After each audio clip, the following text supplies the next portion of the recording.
10 লাখ টাকার নাইম শেখ শুরুতেই বিধ্বংসী ছিলেন সবার উপরে।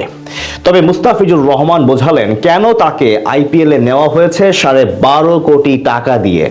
দুর্দান্ত মাস্টার প্ল্যান সাজিয়ে আউট করলেন বিপিএল এর সর্বোচ্চ দামি ব্যাটারকে। তার পাতা ফাঁদ বুঝতেই পারেননি নাইম শেখ। মুস্তাফিজুর রহমানের সেই মাস্টার প্ল্যান নিয়ে বাকিটা জানবো রিপোর্টে। সদ্য আইএল টি-20-তে দারুণ পারফরমেন্স করা মুস্তাফিজুর রহমান বিপিএল খেলতে এসে প্রথম ম্যাচেই প্রমাণ করলেন কেন তিনি বিশ্বের সেরা বামহাতি পেসার, কেন তাকে দলে ভেড়াতে ফ্র্যাঞ্চাইজিগুলোর এত আগ্রহ। সর্বশেষ আইএল টি-20-তে দুবাই ক্যাপিটালসের জার্সিতে মাত্র 8 ম্যাচ খেলে 15 উইকেট নেওয়ার পর বিপিএল খেলতে আসেন দ্য ফিজ। রংপুর রাইডার্সের জার্সিতে মাঠে নামেন মুস্তাফিজুর রহমান। চট্টগ্রাম রয়্যালসের বিপক্ষে প্রথম ম্যাচ দিয়ে এবারের আসর শুরু করে লিটন চৌহানরা, আর সেখানে বল হাতে নিজের ভেলকি দেখান মুস্তাফিজুর রহমান। নাইম শেখকে আউট করেন দারুণ বুদ্ধিমত্তা কাজে লাগিয়ে।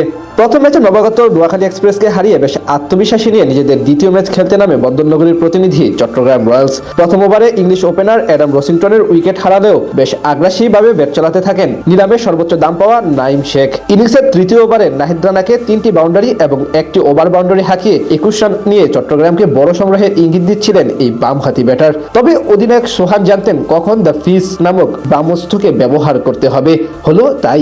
পঞ্চম ওভারে বল হাতে আসেন দুনিয়া কাঁপানো বামহাতি পেসার মুস্তাফিজুর রহমান। 16 বলে 35 রান করেন নাইম শেখ তখনও বেশ আত্মবিশ্বাসের সঙ্গে ব্যাটিং চালিয়ে যাচ্ছিলেন। তবে সেই আত্মবিশ্বাসে জল ঢেলে দেন দেশসেরা এই পেসার। ওভারে পঞ্চম বলটি মুস্তাফিজুর রহমান শর্ট অফ লেন্থের অফ কাটা ডেলিভারিতে পরাস্ত করে ফেলেন চট্টগ্রামের সবচেয়ে দামি ব্যাটারকে। আগ্রাসী হয়ে বলটাকে সীমানা পার করতে যান নাইম। তবে বলার তো ছিলেন মুস্তাফিজুর রহমান। তিনি বুদ্ধিমত্তাকে কাজে লাগিয়ে অফ স্টাম্পের অনেক বাইরে ডেলিভারিটি ছাড়েন, আর সেটি অফসাইডে খেলতে গিয়ে ইনসাইড এডস হয়ে ডিরেক্ট বোল্ড হয়ে ফেরত যান নাইম শেখ। তাতেই যেন রংপুরের বিপক্ষে বড় সংগ্রহের আশায় ঘুরে বাড়ি পড়ে চট্টগ্রামের সমর্থকদের। মাত্র 102 রানে গুটিয়ে যাওয়া দলটির জন্য মুস্তাফিজের করা সেই একটা ডেলিভারি যথেষ্ট, কেননা সেই আউটের পরই ধীরে ধীরে কমে যায় তাদের রানের গতি। এটাই প্রমাণ করে কেন সবার চালাদা সাতক্ষীরা এক্সপ্রেস। উঠতে থাকা যে কোনো দামি ব্যাটারকে নিজের ফাঁদে ফেলে সেই দলকে দুমড়ে মুচড়ে ফেলতে যেন একাই যথেষ্ট বাংলার কাটার মাস্টার। ইতিমধ্যে বিপিএল এর মঞ্চে 5টি আলাদা আলাদা ফ্র্যাঞ্চাইজির হয়ে খেলে ফেলেছেন এই বামহাতি পেসার। তুলে নিয়েছেন 100টিরও বেশি উইকেট। তাছাড়া টি-20 ক্রিকেটে 398টি উইকেট নেওয়া এই ক্রিকেটার জনপ্রিয় ফ্র্যাঞ্চাইজি আইপিএল এর মঞ্চে বেশ সফল। 60 ম্যাচে 65 উইকেট নেওয়ার পাশাপাশি নিজের প্রথম টুর্নামেন্টে চ্যাম্পিয়নও হয়েছিলেন তিনি।